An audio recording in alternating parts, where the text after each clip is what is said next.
Morning everyone! Today I'm going to wear this beautiful jumpsuit from Mango.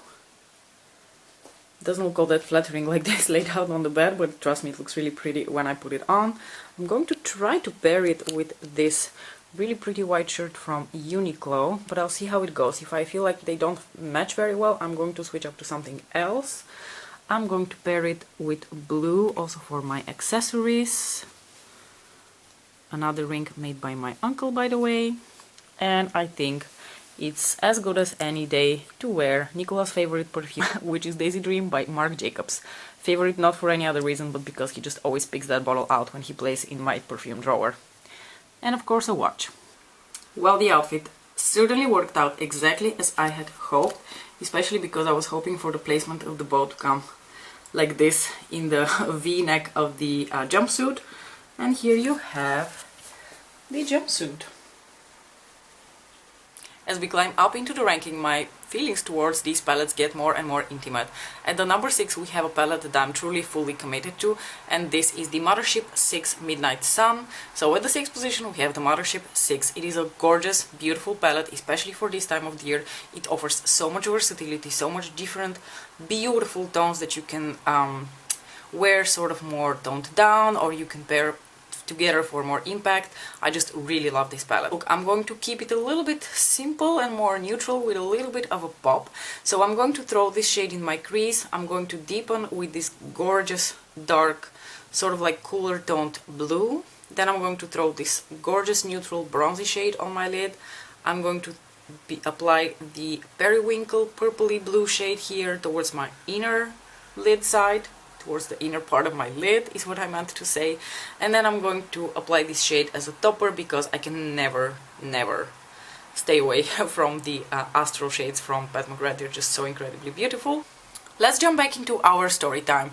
So no better day than today, Nicola's second birthday, to finish off the month of October with the most challenging time for me personally that I experienced through my pregnancy, giving birth ordeal. Postpartum. I struggled a lot, especially during my first postpartum week, and I think partially the problem is that I was just not prepared.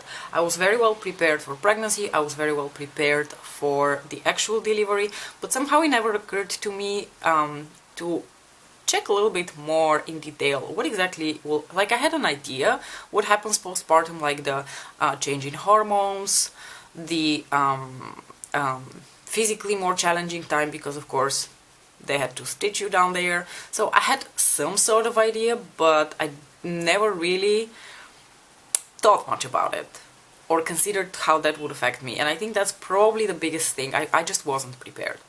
Before we jump into my first week though, I need to make a little disclaimer about how things are arranged in the Netherlands, because it is quite a unique way.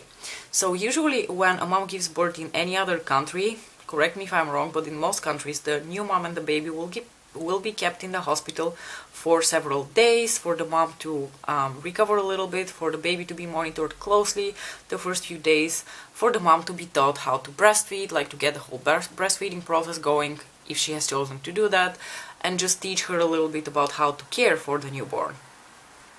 Now in the Netherlands they have solved this in a very ingenious way.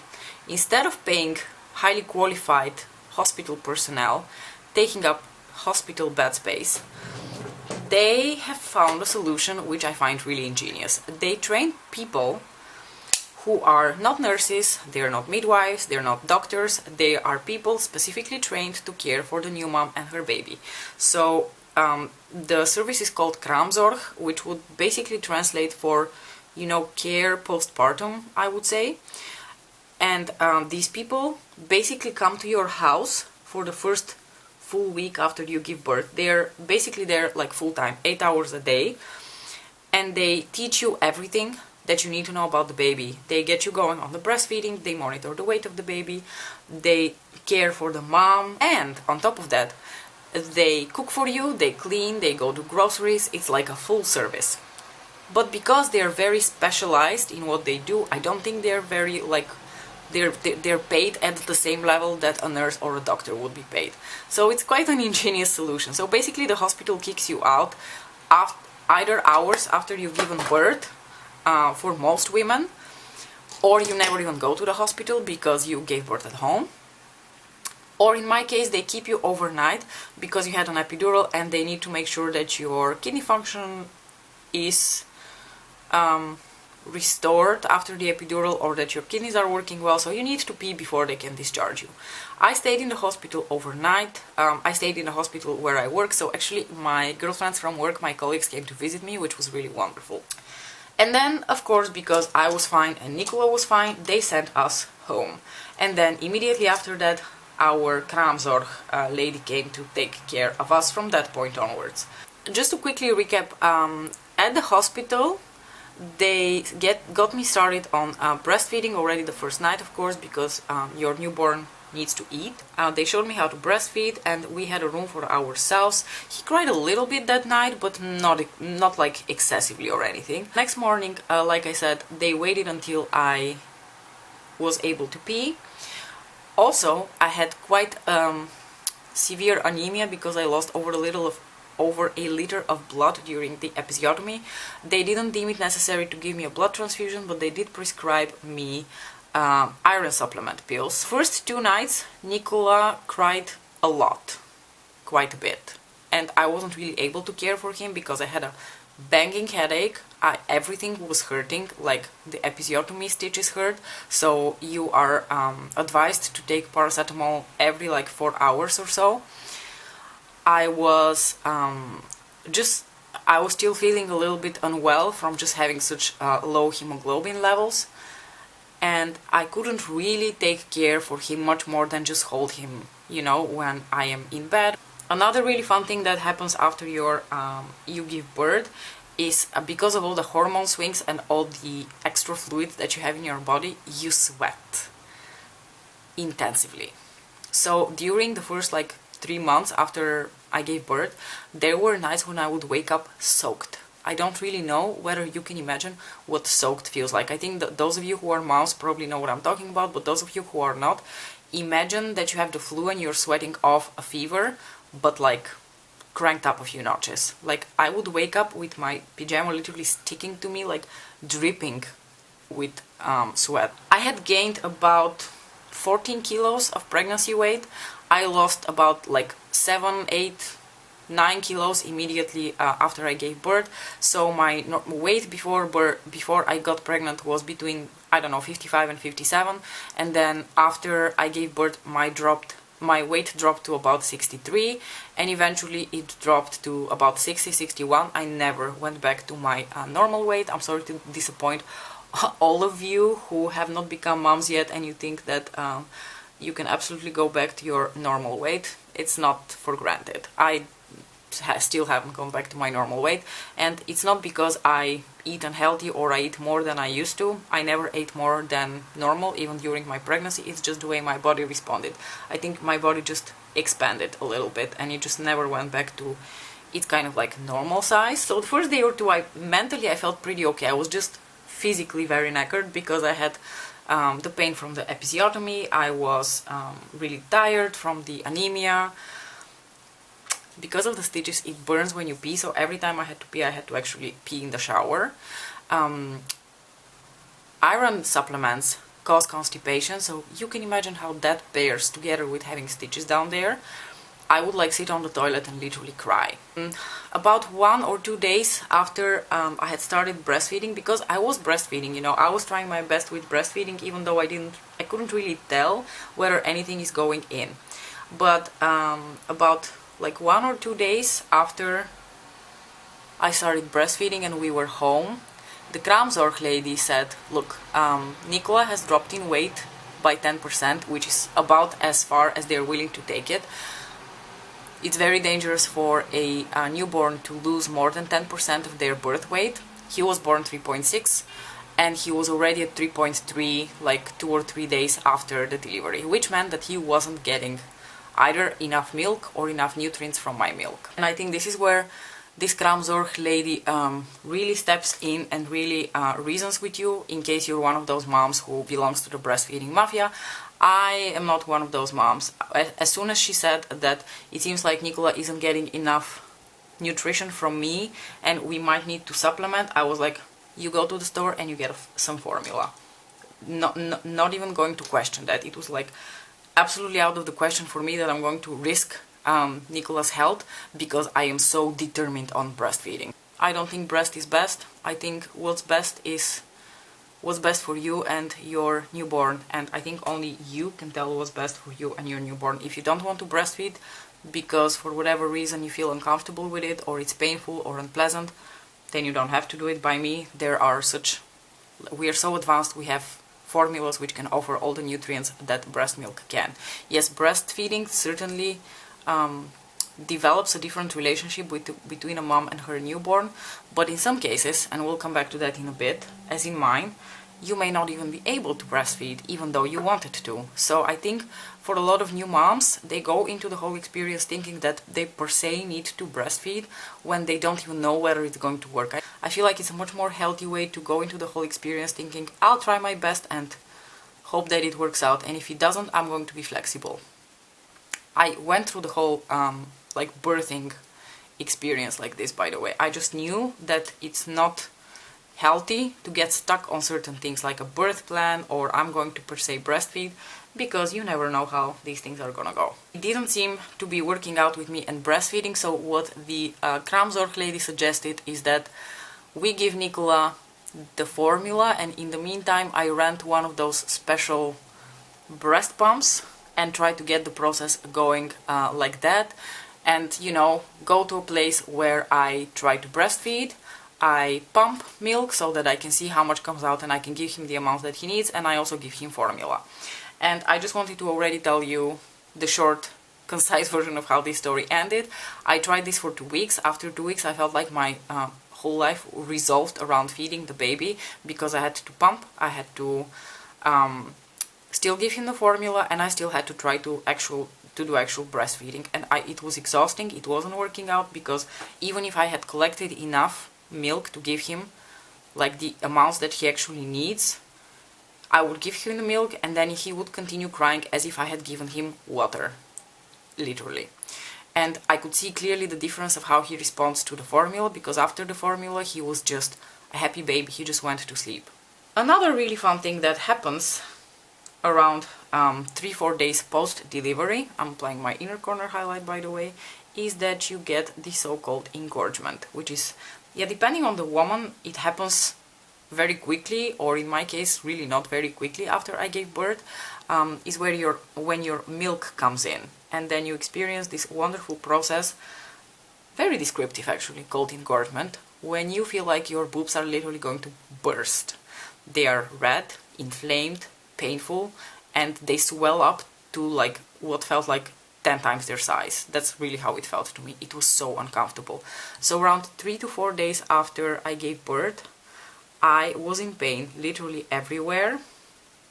I was uncomfortable, I was emotional, and I had a real mental breakdown, and one person helped me through it, and that was my lovely hubby. He gave me a pep talk and he told me that everything's going to be alright. It's not that I was depressed or anything, I was just so frustrated because my body was failing me in every single way. My boobs hurt, the episiotomy hurt, I couldn't go to the toilet normally, I couldn't breastfeed because my milk wasn't good enough. That was the only time that I really allowed the breastfeeding mafia to get into my head. I felt like a subpar mom because I couldn't breastfeed my baby. I got out of that state really quickly, but for a second there it was a thing, and it just all converged into that one point when I just had total meltdown. How is this look turning out? I'm not really sure that I'm enjoying it. Hopefully it comes together. So, in order to give myself a little bit of a mental boost, I think it's very fitting that we are doing a Pat McGrath ranking series when I talk about this experience, because at my lowest point I decided that I am not going to wait for a sale on the Opulence 2018 trio eyeshadows, and I'm just going to buy them full price because I want to have something to look forward to and something to make me feel good. You have no idea what an incredible difference just purchasing those 3 palettes made for me. Oh, another joy that I forgot to mention that I didn't even realize had happened is that probably during the pushing I had popped a hemorrhoid.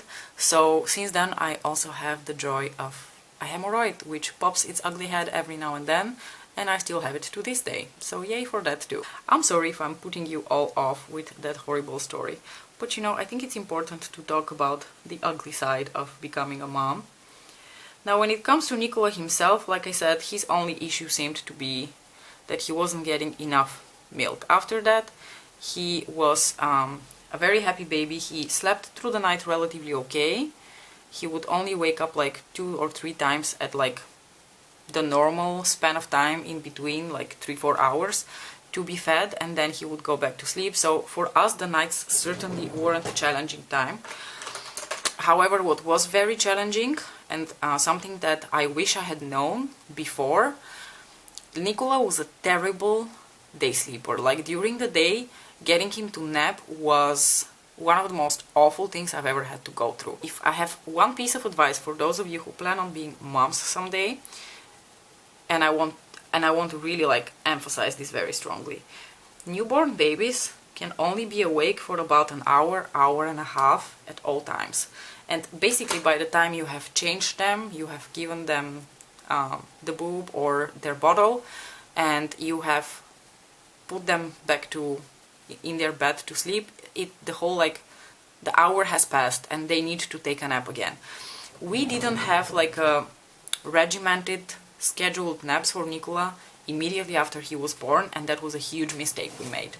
Excuse me, I'm going to get one of my Kiko eyeshadow sticks. This one is in the shade 38, which is a very nice like taupey brown color.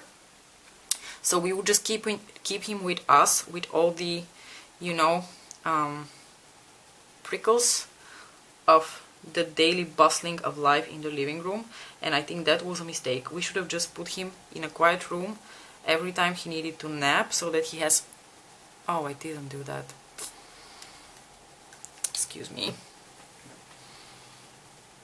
So that he has regimented naps. We failed to do that, we never taught him to do that, and his day naps remained a freaking nightmare for my whole maternity leave.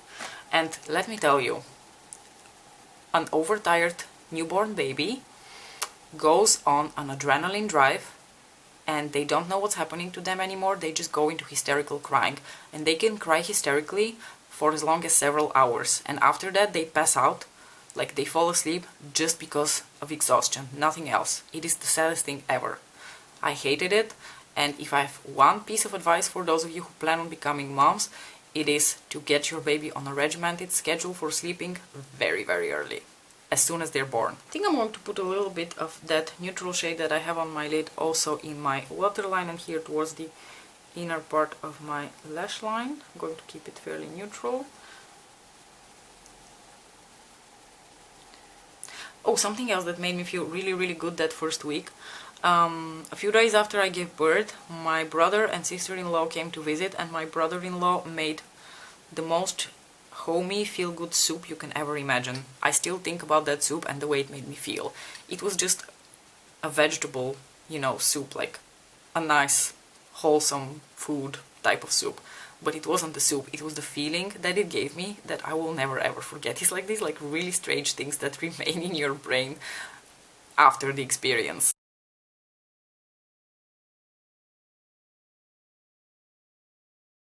I finished the look off with a somewhat like grungier 90s kind of lip, because I lined my lips with a somewhat deeper color, and then I decided that I want to do a nude, and I went with another one of the Urban Decay Basquiat lipsticks.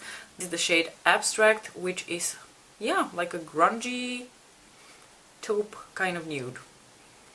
Actually one of the few taupe nudes that I can pull off, I think. Let me know in the comments what you think about this look. I hope you enjoyed it. Let's finish off story time on a somewhat more, you know, upbeat note.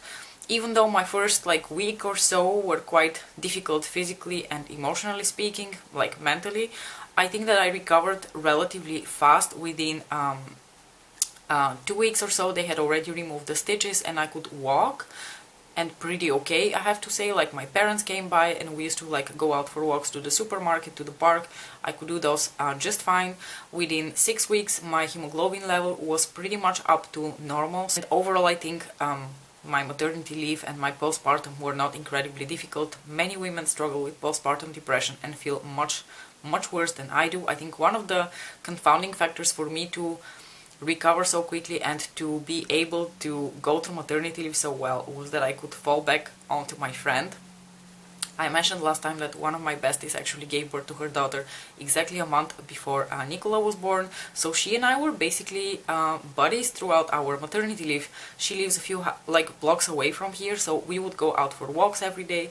We would complain about our babies to each other. We just shared like all the ups and downs of postpartum, and I feel like that really softened the blow of the whole experience. Maybe I would have done much worse if she wasn't around, but I did, and I'm really grateful for that. My husband was also very helpful. Overall, I think it was not the worst experience in the world, but that being said, it is also not something to be underestimated. I think with this I'm going to close off our story time pertaining to pregnancy, giving birth and postpartum, close out the month of October, and move on to something else for our next story time.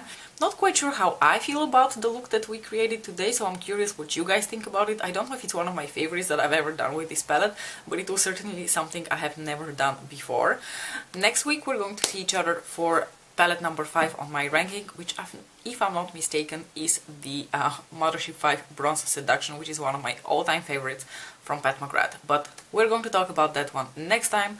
Until then, thank you so much for watching. Don't forget to like and subscribe if you would like to see more of my face, and I'll see you in my next video. Bye!